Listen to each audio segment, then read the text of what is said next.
Muy buenas a todos, soy Sergi Barberán y os doy la bienvenida a un nuevo capítulo de El color del dinero.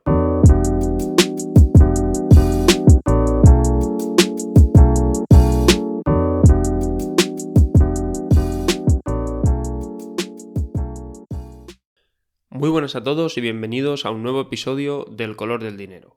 En el último capítulo vimos el origen de la crisis del nuevo gobierno de Liz Truss, la primera ministra británica. En el episodio de hoy veremos cuál ha sido el desenlace de dicha crisis y qué lecciones nos deja para el futuro. ¡Comenzamos!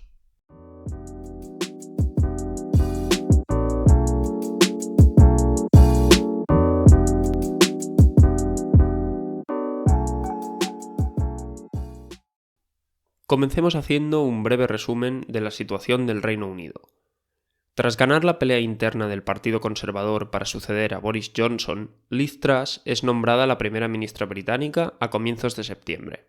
Su nombramiento va acompañado de la promesa de hacer una revolución económica al estilo de Margaret Thatcher. El viernes 23 de septiembre, su ministro de Economía anuncia un ambicioso programa de reformas económicas consistente en dos pilares. En primer lugar, una sustancial bajada de impuestos y, en segundo lugar, un fuerte incremento del gasto público para paliar las consecuencias de la inflación energética. Dado que la situación fiscal del Reino Unido ya está bastante comprometida, este anuncio de menos ingresos y más gastos es mal recibido por los mercados, lo que hace que comience a subir rápidamente el tipo de interés de los bonos gubernamentales. En apenas 2 días, los tipos de interés suben algo más de un 1%, causando un terremoto en todo el sistema financiero. Los grandes perjudicados son los planes de pensiones británicos, que con su estrategia de Liability Driven Investing se ven obligados a vender bonos del gobierno para cubrir sus posiciones en derivados de tipos de interés. Estas ventas aceleran todavía más la subida de tipos y crean un círculo vicioso. ¿Quién puede parar esta situación? En realidad, todos los ojos apuntan hacia el Banco de Inglaterra, que, en la tarde del lunes 26 de septiembre, emite un comunicado afirmando que sigue la situación de cerca, pero que no tiene pensado intervenir. A día de hoy sabemos que, visto el caos que se estaba generando, el banco quiso esperar a la iniciativa del gobierno para echar atrás su plan de reformas económicas. El martes 27, la situación continuó empeorando y, ante el silencio del gobierno, el Banco de Inglaterra se ve obligado a intervenir. Para ello, anuncia que comenzará un programa de emergencia de compra de bonos gubernamentales a partir del día miércoles 28 de septiembre. But at this point, we have seen fairly dramatic action. Let me just spell it out for you. The Bank of England has said that it will buy as many long-dated government bonds as required between now and October 14. So this is a window as it looks to stabilize financial markets. Este anuncio es suficiente para poner fin a la espiral catastrófica en la que se hallaban los planes de pensiones. Simplemente el anuncio de una intervención frena las ventas masivas de los bonos, terminando con la presión al alza de los tipos de interés y devolviendo la estabilidad al mercado. Pero esta medida, útil para los planes de pensiones, es una peligrosa trampa para su propio promotor, el Banco de Inglaterra. De todas las características de un banco central, la más importante para su correcto funcionamiento es su credibilidad. La gran diferencia entre el Banco de Inglaterra y, por ejemplo, el Banco Central de Argentina no es ni la formación ni el conocimiento técnico de sus dirigentes, sino su independencia del poder político y la confianza que genera en la ciudadanía el proceso de toma de decisiones. Anunciando una intervención de urgencia en el mercado de bonos gubernamentales, el Banco de Inglaterra pone en entredicho su credibilidad y se arriesga a dañar su propia imagen. ¿Por qué?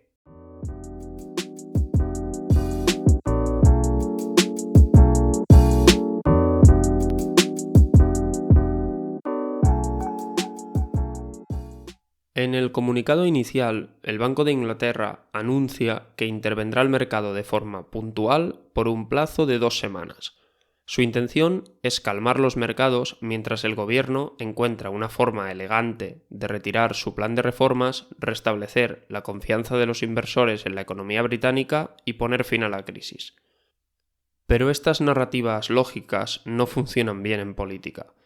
Liz Truss es una desconocida que se juega su futura carrera con este plan de reformas, la promesa que hizo que el partido la eligiese por encima del resto de candidatos.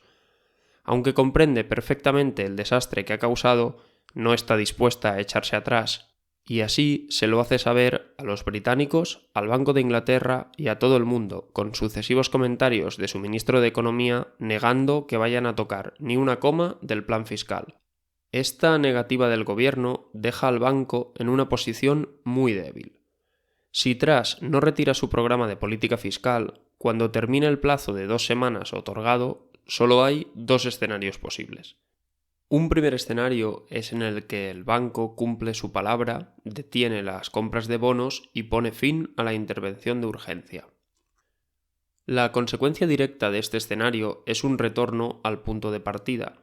Como el plan fiscal sigue en marcha, a la que desaparezca el soporte del Banco de Inglaterra a los bonos británicos, estos volverán a caer con fuerza, disparando los tipos de interés y dando comienzo de nuevo a la pesadilla que originó todo. Un segundo escenario es en el que el banco, sabiendo que detener el programa llevaría al país al desastre, incumple su palabra y decide extender el soporte al mercado de bonos. Aunque para la economía este escenario es preferible, es fatal para la credibilidad de la institución, que no puede decir ya que es independiente del poder político, puesto que toma sus decisiones según lo que el gobierno haga o deje de hacer. Esta amenaza a la credibilidad del Banco de Inglaterra lleva la crisis británica al siguiente nivel. Un cuestionamiento institucional es algo muy serio y que los británicos recuerdan con dolor. La crisis de la libra esterlina y la famosa operación de George Soros en 1992 ya ridiculizó al Banco de Inglaterra ante todo el mundo, y el país no está dispuesto a revivir de nuevo tal humillación.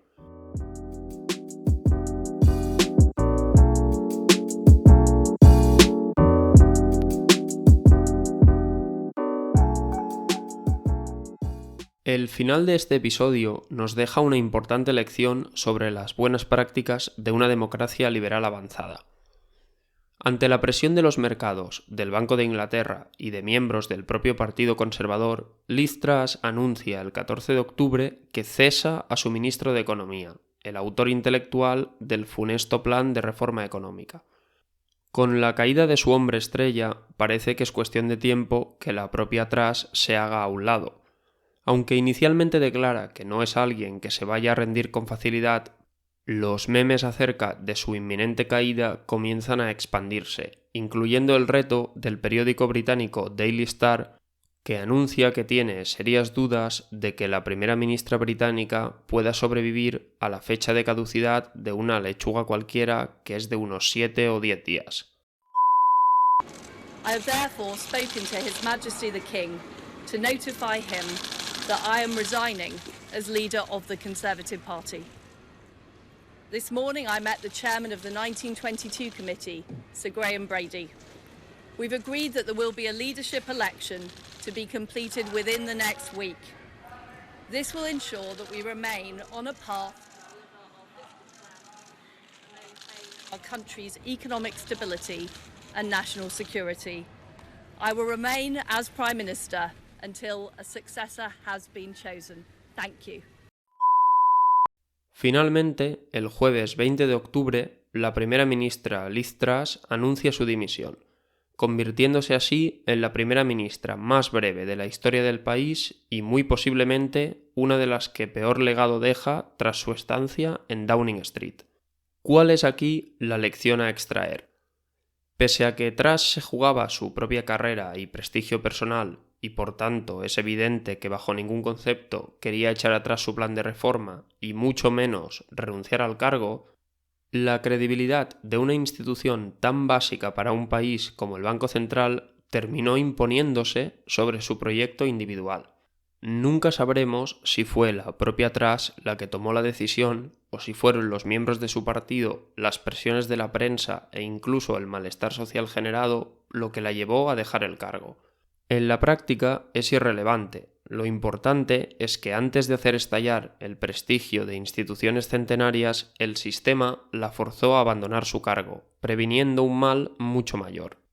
Este episodio es una prueba de por qué el Reino Unido es una de las democracias liberales más consolidadas del mundo y de lo que podemos aprender de ella.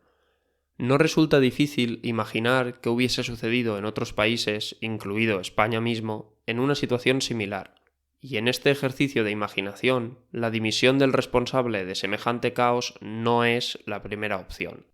Aunque el gabinete Truss se recordará como uno de los más ridículos y dañinos de la historia contemporánea británica, nos deja una lección para todas las democracias liberales que se precien: la importancia de defender las instituciones por encima de las personas. Esta es seguramente la única cosa buena que deja para la historia el gabinete de la primera ministra que no pudo sobrevivir a una lechuga.